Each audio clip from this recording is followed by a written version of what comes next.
శ్రీ కాటేపల్లి వెంకటరమణారెడ్డి గారు.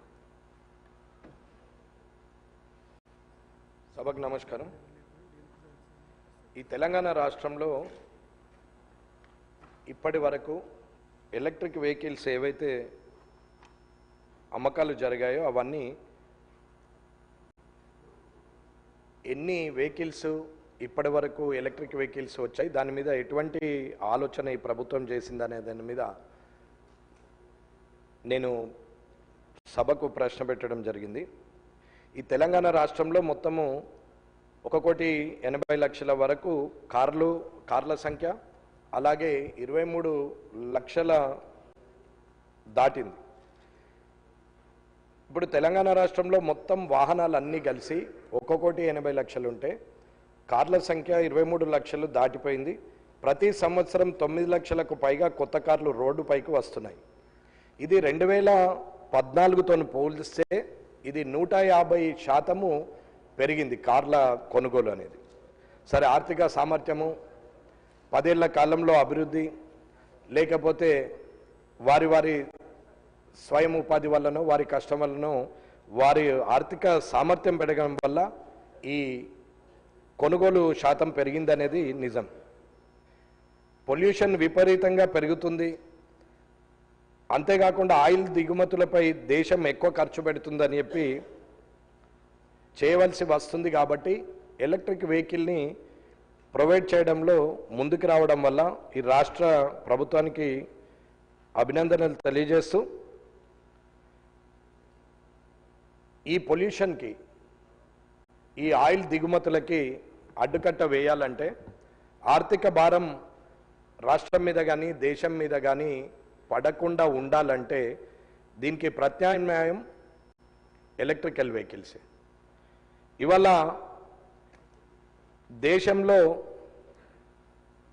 2070 నాటికి పొల్యూషన్ అనేది ఉండకుండా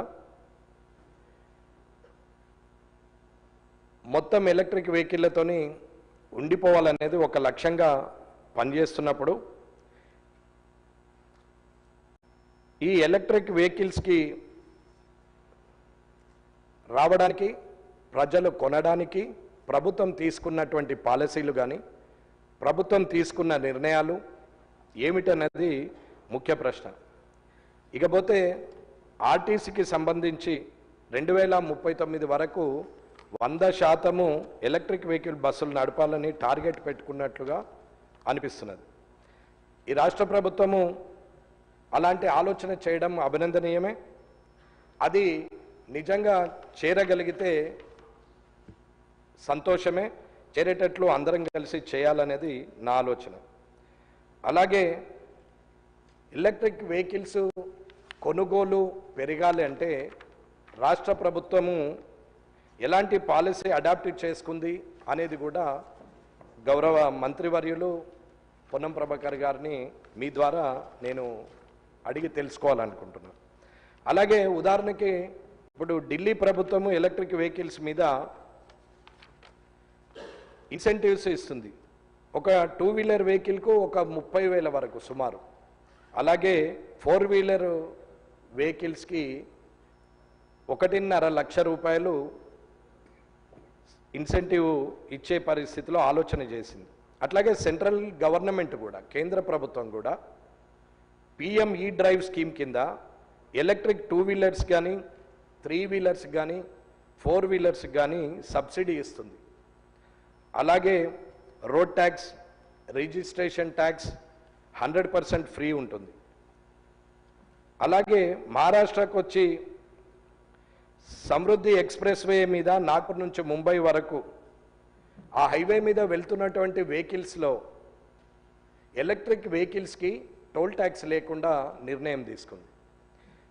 అలాగే తెలంగాణలో కూడా వెహికల్ పర్చేజ్ మీద సబ్సిడీ ఉందా లేదా, ఒకవేళ కొనుగోలు ఎలక్ట్రిక్ వెహికల్ ఎక్కువ చేయాలి అని అనుకుంటే మనం ఎలాంటి పాలసీ తీసుకొస్తే హైదరాబాద్లో పొల్యూషన్ నుంచి బయటకు వస్తాము అనేది కూడా ప్రభుత్వం ఆలోచించాలనేది నేను కోరుకుంటున్నాను.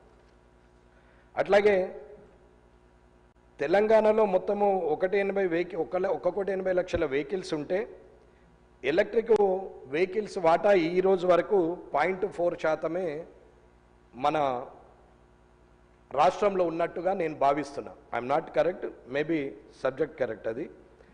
ఇక తెలంగాణ మొత్తంలో ఎలక్ట్రిక్ వెహికల్లలో హైదరాబాద్లోనే 60% ఉంది. రూరల్ ఏరియాలో చాలా తక్కువ ఉంది, 40%. అంటే ఒక్క హైదరాబాద్లోనే మెజారిటీ షేర్ ఉంది. ఎందుకు అని అంటే ఎలక్ట్రికల్ రీఛార్జ్ స్టేషన్స్ రూరల్ ఏరియాస్కి కనెక్టివిటీ చేయకపోవడం, state to districts, district to మండల్కి మనం ఆ కనెక్టివిటీని ఆ రేడియస్లో ఎలక్ట్రికల్ వెహికల్స్ రీఛార్జ్ స్టేషన్స్ని మనము ఏర్పాటు చేస్తే ఇంకా కొనుగోలు అవుతుందనేది నా ఆలోచన. ఒక మామూలు వ్యక్తిగా నేను ప్రజల్లో ఉండి చూసిన దాని ప్రకారంగా ప్రతి ఒక్కరు కూడా ఎలక్ట్రిక్ వెహికల్ వైపే చూస్తున్నారు, ఎలక్ట్రిక్ వెహికల్ కొనుక్కోవాలని ఆలోచిస్తున్నారు. కానీ నాతో సహా ప్రజలకు ఉన్నటువంటి సందేహం ఏంటంటే 300 కిలోమీటర్లు 400 కిలోమీటర్లు అంటే మిడిల్ క్లాస్ పీపుల్ అఫోర్డబుల్ చేసేది 300 కిలోమీటర్లు 400 కిలోమీటర్లు పోయే లోపల ఛార్జింగ్ స్టేషన్స్ లేకుంటే రూరల్ ఏరియాలో కష్టం కాబట్టి ఆలోచన చేసే పరిస్థితిలో ఉంది అనేది నేను అనుకుంటున్నాను. ఇది నా స్వానుభవం. అట్లాగే ఇవాళ మన రాష్ట్రంలో 70,000 వెహికల్లు మాత్రమే ఎలక్ట్రిక్ వెహికల్స్ ఉన్నాయి. కానీ మహారాష్ట్రలో 3 లక్షలు ఉన్నాయి, అలాగే కర్ణాటకలో 2.5 లక్షల వరకు ఉన్నాయి, అలాగే తమిళనాడులో 1,70,000 వరకు ఉన్నాయి, అలాగే తెలంగాణలో ఓన్లీ 70,000 మాత్రమే ఉంది అనేది నా అభిప్రాయం. ఇది అథెంటిక్గా నేను మాట్లాడలేదు, కానీ ఇది నేను నాకున్న ఆలోచన మీద నాకు తెలుసుకున్న పరిజ్ఞానం మీద నేను మాట్లాడుతున్నటువంటిది. మేబీ నిజం కావచ్చు అనేది నేను అనుకుంటున్నాను. కారణము ఇవన్నీ మన దగ్గర 70,000 ఉండడం మిగతా దగ్గరలా ఎక్కువ ఉండడానికి కారణం ఏంటంటే రీఛార్జ్ స్టేషన్లు అనేది ఒకటి, రెండవది ఇన్సెంటివ్స్ ఇవ్వాలి, మూడవది బ్యాంకులు కొన్ని ఎలక్ట్రిక్ వెహికల్లకు మేము ఇవ్వమనడము తెలుస్తుంది. అది ప్రభుత్వం బ్యాంకర్స్తోని మాట్లాడి నిర్ణయం తీసుకుంటే బాగుంటుంది అనేది ఆలోచన ఇస్తుంది. ఇకపోతే నా సలహా సూచన, మన ప్రభుత్వం ఈ 5 ఏళ్ల టర్మ్లో 2 ఏళ్ళు అయిపోయింది, ఇంకా 3 సంవత్సరాల్లో ఈ పొల్యూషన్ తగ్గాలి, ఎలక్ట్రిక్ వెహికల్స్ ఈ రాష్ట్రమే ప్రథమ స్థానంలో ఉండాలి. భారతదేశంలో తెలంగాణ రాష్ట్రంలోనే అతి ఎక్కువ సేల్ ఉన్నటువంటి రాష్ట్రంగా ఉండాలి. ఎందుకంటే అత్యంత ఉన్నతమైన ధనవంతుల వెహికల్స్ అన్నీ కూడా మొట్టమొదటగా హైదరాబాద్లోనే సేల్ అవుతాయి. కాబట్టి ఇవాళ ఎలక్ట్రిక్ వెహికల్స్ మిడిల్ క్లాస్కి, below middle class poverty line వాళ్ళకి ఇవాళ అవకాశం ఉంది. కాబట్టి దయచేసి ప్రభుత్వము నేను ఇచ్చే సలహాను సూచనగా తీసుకొని మీరు నిర్ణయం తీసుకుంటారని అనుకుంటున్నాను. తెలంగాణ ఎలక్ట్రానిక్ వెహికల్స్కు road tax, registration charges complete exemption ఉన్నా అది మొదటి 8,000 వెహికల్లకే ఉంది. కాబట్టి తర్వాత వీటికి ఇస్తలేరు అనే దాని మీద తీసుకోవడం తగ్గిపోయిందని ఆలోచిస్తున్నాం. కాబట్టి ఇవన్నీ ఇస్తూ ఎలక్ట్రికల్ రీఛార్జ్ స్టేషన్స్ కూడా పెడితే ఇంకా వెహికల్స్ అన్నీ ఎలక్ట్రికల్ వెహికల్స్ అవుతాయి.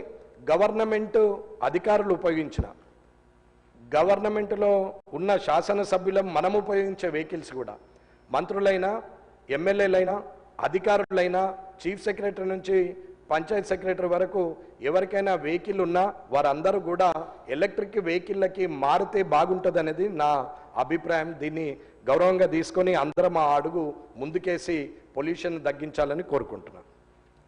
శ్రీ డాక్టర్ పాల్వాయి హరీష్ బాబు గారు. రాష్ట్రంలో ఎలక్ట్రిక్ వెహికల్ పాలసీ పై మాట్లాడడానికి అవకాశం ఇచ్చిన అధ్యక్షుల వారికి ధన్యవాదాలు. 1 నిమిషం నేను 2 సూచనలు చేస్తా. యాజ్ ఆఫ్ మార్చ్ 2025 నాటికి తెలంగాణ రాష్ట్రంలో 1 మినిట్ డిప్యూటీ సీఎం గారు.